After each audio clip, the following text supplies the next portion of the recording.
Hello, I am Kai Shoji. I am here to show you today my Checkmate No Game No Life Weiss Wars deck. Where this deck lacks in the competitive integrity, it will make up for in maximum fun. The deck at the moment, if you were to buy this whole deck straight up, at the moment, as of July 14th, 2021, it should cost you in the neighborhood of about $125 to $170, which I personally, asking me for something like this is pretty good. Let's go ahead and take a look. I'm going to show each card and what they do. So first off, we'll start off with our brainstorm, and we're actually going to play the Saurus from the trial deck. And I know the Shiro is the quote-unquote better card, but we're playing him also for the power ability. His first ability is when any of my other characters' battle opponents are reverse, then I can give 1,000 power to any character, and this works on both turns. So if I have two of these brainstorms out, right, and then you use a counter from your hand to save one of my characters from battle or reverse an opponent's character, I technically could give the 2,000 to this character during my opponent's turn and potentially save him being reversed too. He also is a pay one, he self-rests to brainstorm for 4, and for every climax you draw 1 card. Our next card is one of our expensive cards, and that's these Blank Shiro and Sora. I like to play 4 of it. You might be able to cut it down to 3, but when you play this, you pay 1, and you clock the top card of your deck, and then you get to search your deck for 1 character that is your level or lower, is named Shiro or Sora, and is cost 0, and you play it straight onto a spot on your stage. Also, when it attacks, you give a character 500. This is going to work really well with one of our level 1 characters that we'll get to in a little bit. And then you can also, I guess if you really need to get your brainstorms, you can get it with this. You could get the Shiro that way, but the Shiro doesn't do anything once it's hit the board. You actually miss the top check with the Shiro. So up next is our level 0 climax combo. That's right, we play a level 0 climax combo in this Sora. And when we play this one, that's right, it's this combo. So the Sora, when you play him, you get to look at the top 2 cards of your opponent's deck and then put them back the way they were. Then, if he is in the center stage and you play this Checkmate climax card, you choose any one of your characters. You can choose himself, or you could choose any of the other 2 characters in the center stage. And it'll get 2 abilities. The first one is, if it reverses its battle opponent this turn, then you get to search for a game character and add it to your hand. The second ability is that if he becomes reversed in battle, you send your entire stage to the waiting room. That's right, you actually lose your entire board if that card fails. This is a play on the scene from the anime where Sora bets the entirety of the humanity on 1 game, and you're doing it straight through here with the Weiss Wars card. The negative effect can actually be really good for you. If you're in a situation, let's say you have like one of these, and you have this in your hand, and you know that you can get over one of his characters with one of these Soras, you'll play this, pay 1, hit yourself, search for and play another one of these, lay down that climax, choose this with one of them, and then choose this with the other one. You get in here, you get your free search, you do an attack here, and you'll intentionally crash this character. And then you'll still do your damage, and then you'll lose your whole board of just 3 characters. It is going negative, but in a situation against a deck that's going to deny further reverses, because you're not doing this just once. You're going to go and do this maybe 2-3 times in a game, and it's going to hopefully work every time. You can set it up if your opponent... You're basically trying to strategize against your opponent, unless Unless he just opens bonkers or plays standby, then you just kind of cry. But um, you can actually do this. I've done. I think the most I've done it is 3 times in one game. So we do run that as our level 0 combo.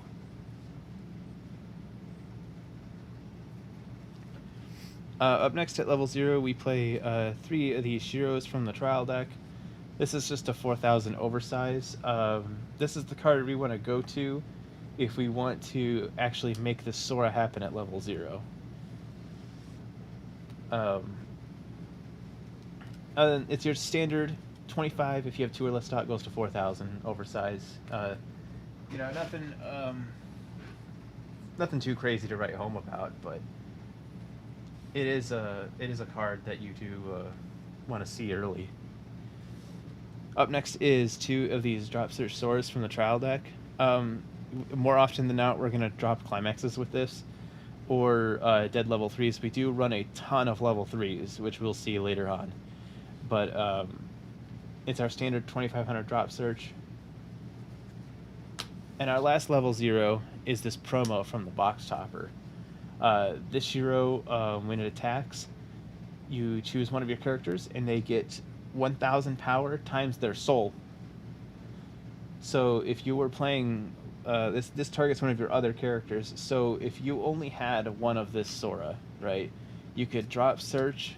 You'll see a drop search for the Sora, this one. You can play this, drop the Checkmate climax, and then this will be attacking as a 5,500 after targeting it with this, which will get over most of the early threats, unless they hit level 1 first. So now we're level 1. We'll get into level 1 cards. So our first level 1, we play for this Sora. And this card is a super good target for this Shiro and Sora I mentioned earlier. He's a 6,500, 0 cost, and he has a bad effect. His effect is when you play him, your opponent gets to choose. If they have a blank spot in their backstage, they get to play any cost 1 or higher character for free out of their waiting room from it. But most of the time, we're either going to play it with our level 0, or we're going to play it where your opponent doesn't have an empty back row spot, and he just gets to miss the ability. But it's a free 6,500, which is pretty crazy.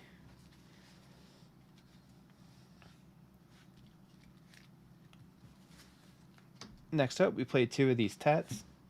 It's another utility card. When you play the Tet, you pay 1, and you have to put a card in your hand into the clock. And then you get to search for 2 characters, but one of them has to be named Shiro, and one has to be named Sora. Oftentimes, I'll sometimes grab this for my Shiro, and then I can clock myself, play another card. It sucks to clock yourself more than once, but you'll live, I promise. And then our next level 1 card is just 2 of these basic 1,500 fill counters. No Game to Life has no other level 1 counters. Like, you have that anti-change counter, but it's a 1/1, and you're trying to conserve stock for the late game. And not to mention, so like if you got Ted out, right, you can have Ted and this guy out. And if you got double brainstorms out, so like if you got double brainstorms out, right, you can have this Sora here and the Tet here, right? And if he'll have to swing in 6,500 to the Tet, or if he's foolish and attacks the Sora first, he'll have to get over 8,000. If he can't get over the 8,000, like most level 1 combos can't, he'll end up getting reversed, and then Tet will go to 7,000, which may end up, in some cases with modern level 1 combos, being a tie, in which then whatever you have here will get 2,000. Because this ability of the power boost is not once per turn. But we only played 2 counters because we don't want to lean too heavily on this reverse combo of the brainstorm.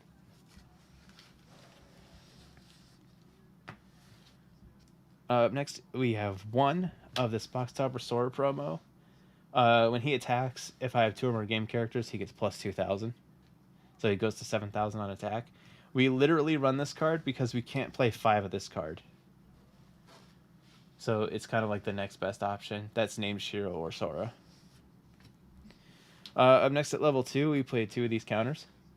2,500, 1 cost counter. And also, when you use the counter, you can pay 1 and send one of your characters on stage to waiting room to give an opponent's character -1 soul. This is super good against reverse combos, especially game finishing reverse combos. You can also back up your 6,500 up to 9,000. And our second and only other level 2 is our 1 Shiro assist. This gives level 3 characters in front of it plus 2,000. And when I play her, I can pay 1 and discard a climax to get a different climax, or I guess any climax, back from my waiting room. So I could technically drop the climax to get itself back. Up next is our level 3 lineup to round everything out. We start off with our climax combo finisher, which is these books and these Shiros. This is also one of the more expensive cards. And so its climax combo, I guess I should explain its second ability first. On the turn you play it from your hand, if it can reverse its battle opponent, you can pay 1 and discard 2 game characters to restand, and then you'll get another attack.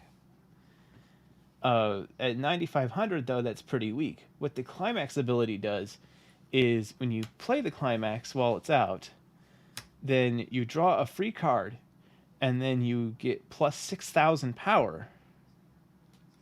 So at 15,000, I'm sorry, 16,000 with the climax. So 16,500 is a pretty tall number for most level 3s, and you can use that assist from earlier to get it up to 18,500. And a lot of our level 3 lineup is basically clearing this card as much as possible. So our next, I guess we'll get the card that does it the least next, and that's just these trial deck Shiros. We have to have a card that heals. That's like a standard thing in White Shores decks.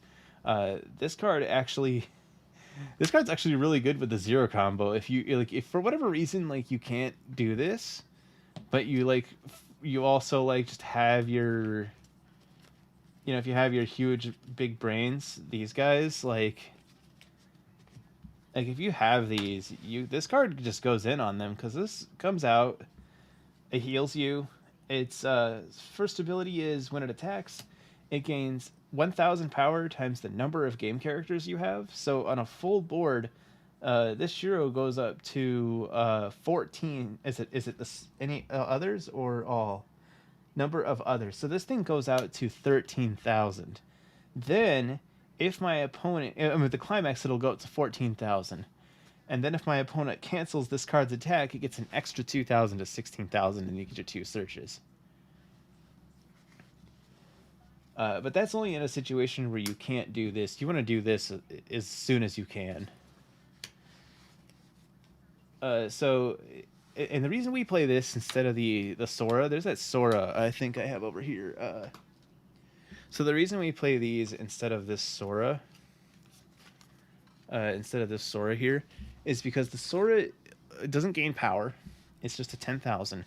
It does heal into stock, but you lose a card out of your hand, and you need as much hand as you can for this, because if you have the ability to fire 2 of this guy off, then you're gonna do 2 Shiros. You're not gonna heal the stock. You're gonna do 2 Shiros and try to kill them.